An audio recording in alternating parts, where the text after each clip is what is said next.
The clock is ticking on the deadline for Hamas to release the remaining hostages in Gaza, both alive and dead. The militants have until noon on Monday to free them. With a ceasefire now in place and the partial withdrawal of Israeli troops, hundreds of thousands of Palestinians have been moving back north in the hope that the peace will last. 8 deliveries to the Strip are expected to be scaled up from Sunday. With a ceasefire in Gaza finally in effect, thousands of Palestinians began the long journey to find what's left of their homes. But after 2 years of brutal war, barely any of the Strip's infrastructure remains. Families carried what little belongings they have as they made their way north to Gaza City, the scene of Israel's recent ground invasion, and now completely devastated. Today there was some withdrawal by the Israeli army and we returned to where we used to live on the basis that the places still exist. We're searching to find at least a mattress or a pillow, but I doubt we'll find anything with this extent of destruction. With Khan Yunis also decimated. We came to see our home and we found a place that is unrecognizable in an unidentifiable town. Destruction is everywhere. There is nothing, no life, but the people would like to go back. It's better if they build a tent on the ruins than stay away from their land. For many Gazans, getting back to their land still isn't an option. The ceasefire deal means Israeli troops are retreating to an agreed line and still occupy much of the Strip's border areas. While the fighting has stopped, the humanitarian situation in Gaza remains dire. The UN says Israel has given the green light for it to begin delivering aid on Sunday. Authorities are also preparing for Israeli hostages to be released by Hamas. This is a massive logistical operation also. On one hand, we have to be ready for this release operation, which will be a quite unique release operation. And on the other hand, we need to also be prepared for, hopefully, the massive entry of humanitarian aid into Gaza.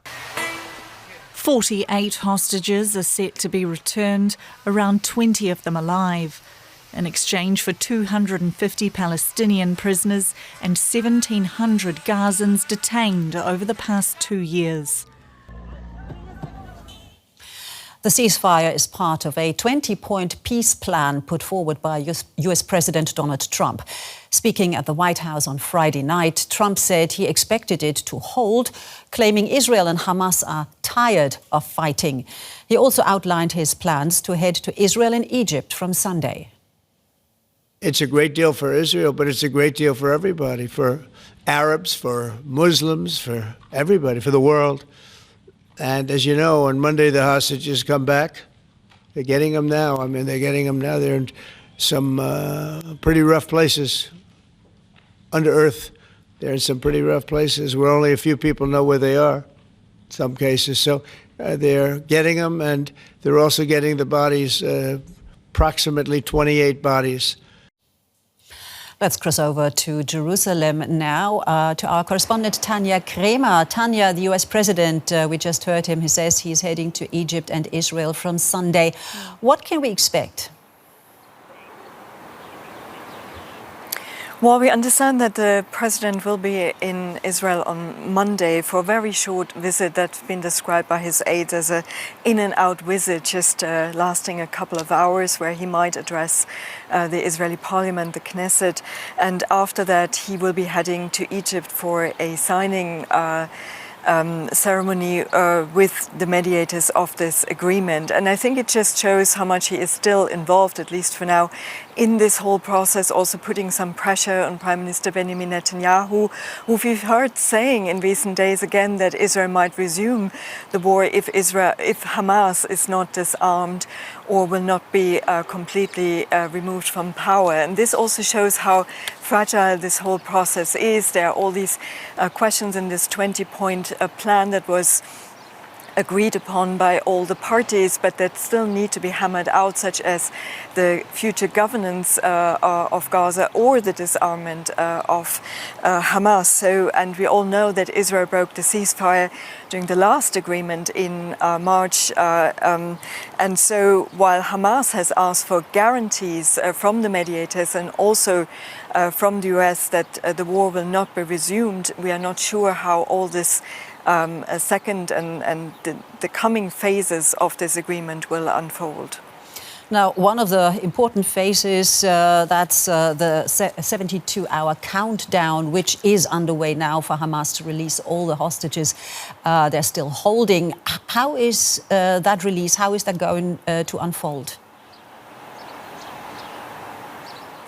Yeah, we don't know all the details yet. And as you said, this countdown, we are just now in the midst of this countdown of the 72 hours that started after this partial withdrawal by the Israeli army. They said the ceasefire started on Friday noon.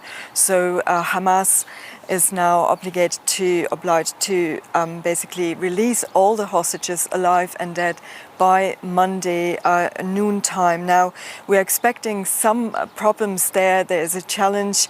We already heard from Hamas officials to locate all the bodies, the remains of some of the deceased hostages. They don't know where they all are. So that could affect the release of Palestinian prisoners, or at least the numbers of how many of those Palestinian prisoners that will be released in exchange for those hostages. We also understand from the agreement that has been signed that there will be no so-called ceremonies that we've seen during the last hostage release or media coverage. And we also don't know exactly when all of this will happen. So there are a lot of unknowns, but we are now in the midst of this period, so it could happen any time. And of course, in the meantime, we've also seen that in the report just now, tens of thousands of Palestinians are returning to northern Gaza. What sort of conditions are they returning to? Yeah, I think we just heard it in the report. I mean, many try to get back to Gaza City, but then again, a lot of people can't really return home because their towns and cities are not accessible anymore. Like, for example, Beit Hanun, which is close to the border in the northeast, or even in the south to Rafah. But also in Gaza City, people will return to neighborhoods that have been completely destroyed. But still, people told me that I've been talking to in the past days, they really want to return to their neighborhoods. They want to return where they are from. They have been displaced so many times. But another big issue that people told me is that a lot of people are wanting to find their relatives that are still buried under the rubble. There are thousands of people that are still missing. They couldn't be recovered because of the bombardment. And as well, a lot of people have been buried in shallow graves, like on the side of a road or something. So people want to take care of that as well. But again, while there's no bombardment now, of course, people are also hoping for more supplies coming into Gaza, more humanitarian aid coming into Gaza. But again, a lot of people are really concerned that this ceasefire might not last, that it might not last for a very long time after the hostages are released. So this is also a big concern for many people in Gaza. All right. DW's Tania Krämer there reporting from Jerusalem. Tania, thank you so very much. And let us now speak to Yossi Mekelberg. He is an associate fellow at Chatham House and a Middle East analyst. First of all, good to have you with us on the program. And the first question, of course, this is not the first ceasefire in this conflict. We just heard it. How likely is it that it'll hold this time? Good morning. Thank you for having me. I mean, these ceasefires between Israel and Palestinians, specifically with Hamas, are always fragile. And we saw it in the past, and the last ceasefire that was agreed in January collapsed altogether when Israel violated it in the 18th of March and led to months of bombing and military incursions, and the one right now inside Gaza City. So we should never take it for granted that a ceasefire holds unless all those who are now basically the guarantors of this agreement from the United States and Qatar and Egypt and Turkey, and the rest of the international community would hold both sides to account if they violate the agreement. There are so many little details and the chances of here and there will be violations, as long as they are not allowed to flare up into renewing the war. I think it can hold, because there is an international commitment and there is a high level of fatigue also among the Palestinians and Israel of this war.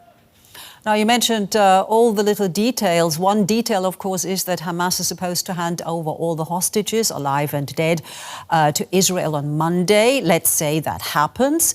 Then what's next? Do you also see Hamas disarming and backing off from any political position? I think with the release of the hostages, it will decrease a lot of the tension, but also might create some positive momentum, as long as, unlike previous release of Israel's hostages, it won't be accompanied by these ceremonies, the shameful ceremonies that we saw earlier releases. And then it will be time to move on in terms of the reconstruction of Gaza. First, the let entry of humanitarian aid in sufficient levels.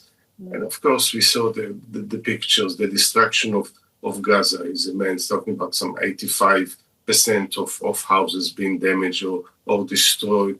But also looking the psychology of war like this leaves huge trauma. In order to rebuild some modicum of trust, this will take time. But some of it will deal with the psychological side of it, but also with the details, how to put details in what we call the Trump plan, but it's mainly aspirational. Those are principles, but to make sure that all the 20 points, all the way to the right of Palestinians for self-determination, while ensuring everyone's security is respected. Let me just get back to Hamas again, because if they do disarm, if they do follow those details in the 20-point peace plan, does this mean that we will see the end of Hamas? So this is for Hamas now. They are fighting not only now, if they don't fight for the survival of those who are left, and we know many of its leadership and militants have been killed over the last 2 years. So they are fighting from some political relevance, social relevance within the Palestinian society. One of their main cards was, of course, the hostages, and now they are going to be released. And without arms, what's the future of Hamas? Also, as individuals involved in politics, but also as a political movement, as a social movement. They started this war in the most horrific way, and it led also, without justifying in the slightest what Israel did, led to what we have seen in the last 2 years. So it's for the Palestinian society to decide whether they want Hamas to be part of their political and social discourse or not. But I think that's for them, to decide whether they adhere to the agreement or not. But because the lack of details of how to decommissioning weapons, it's an open question. Just very briefly, if you would, because the US military will establish a multinational task force in Israel, which is likely to include troops from some Muslim countries like Egypt and Qatar to oversee, like you mentioned it, how necessary it is to rebuild Gaza. Does this mean now an end of Israeli military occupation of Gaza? Brief answer, if you could. One should hope so. They withdraw to what is known now as the yellow line, but at the end of the day, it has to be one step of not ending the occupation of Gaza, but also eventually of the West Bank. All right, Yossi Mekelberg, the Associate Fellow at the Chatham House and a Middle East analyst. Thank you so very much for your time. Thank you. Joining us now is Tess Ingram. She is communications manager at UNICEF, and she's joining us from Mawasi in the Gaza Strip. So first of all, thank you very much for joining us here on DW. And we just saw a report a few minutes ago where we saw the large influx of people returning to their homes, or rather what's left of their homes in the north of Gaza. From where you are, what do you witness? Could you describe to us what the conditions are that Gazans are returning to? The conditions here in Mawasi, as we know, are incredibly crowded. This was the place where people were sent when Gaza City was under intense Israeli bombardment just last month. So there's a lot of people here who are looking at that potential return back to their communities. And people have said to me, home is home, whether I'm returning to rubble or whether I'm returning to something that's still standing. I want to go back to where I'm from. And that is why this humanitarian response scaling up is so important, because if people are returning to the destruction that we know is there, they're going to need tremendous support. They're going to need fresh drinking water. They're going to need shelter. And that's what UNICEF and our partners are focused on in the coming days, is getting that aid scaled up and to the people that need it wherever they are, here in the south or in the north. Now, you mentioned the needs and you also mentioned shelter. What kind of shelter could it be? What do they need most? Unfortunately, the list of needs is long. For a child, every aspect of their life has been impacted, and they need everything from water to food to medicine to shelter. In terms of shelter, UNICEF is bringing in tents for families and also tarpaulins to help create makeshift shelters that we see everywhere here across the Gaza Strip in the absence of sufficient tents. Of course, winter is coming, so the stakes are really high. It's getting cold and the rains are just a matter of days or weeks away. So we're also trying to bring in blankets for children and winter clothing and shoes. It's awful here to see so many children continuing to walk across the shattered rubble in their bare feet. So you say this all has to go fairly fast. How fast can this crucial aid, for example, tents, how fast can that be delivered? It could be delivered today, but the UN is ready. We have the trucks outside of the Gaza Strip ready to come in. UNICEF has 1,300 trucks pre-positioned around the borders of Gaza. What we need now is all of the crossings to open and for them to operate efficiently so that the trucks can come in fast and at scale. And then we need the conditions on the ground to make sure that aid gets to the people who need it. This is not complicated. It's the same thing that we've been asking for months, and we've proved that it's possible. During the last ceasefire in February, we were able to get 500, 600 trucks in here every day and get those trucks, the aid in them, reaching people. So that's what we need again, and we're hoping that can start, by the end of the weekend. So you say that all the entry points then aren't open yet. Are you in talks, or is your team in talks? Is there any sign when this will happen so that the aid can get into the Gaza Strip as soon as possible? We are trying to get clarity on those arrangements. We do really hope that crossings in the north will open and then additional crossings perhaps in the middle area could open. The timing remains unclear, but this needs to be a priority for the Israeli authorities. If they're serious about scaling up aid into the Gaza Strip, we need multiple crossings to open as quickly as possible. And then we need the aid not only to come in through those crossings, but we need the conditions on the ground. We need to make sure that we can move safely and have access to families wherever they are. So, and you say you could supply aid across the whole of Gaza, or are there certain parts where it is more difficult to supply aid to because of the conditions of the streets, or because of the rubble, or perhaps also because there are still, it's close to where the Israeli army is still standing? What's the situation there? All of those factors will make it very challenging for us to deliver aid. Firstly, as you say, the conditions on the ground. There are areas where it's just so hard for us to reach because of the scale of the destruction, the damage to roads, the amount of rubble that needs to be moved. Then, of course, there's the challenge of mass displacement. People are on the move. We need to follow people where they're going to. And that, of course, it can be challenging for the humanitarian response to continue to relocate our services and our distributions in different locations as people move. And lastly, yes, the Israeli forces are withdrawing, but they will still remain in just over half of the Gaza Strip. And so we will need to coordinate with them to get access to those areas to try and serve any population that decides that they want to try and remain in those areas. All right, Tess Ingram, their communications manager at UNICEF. Thank you so very much. Thank you.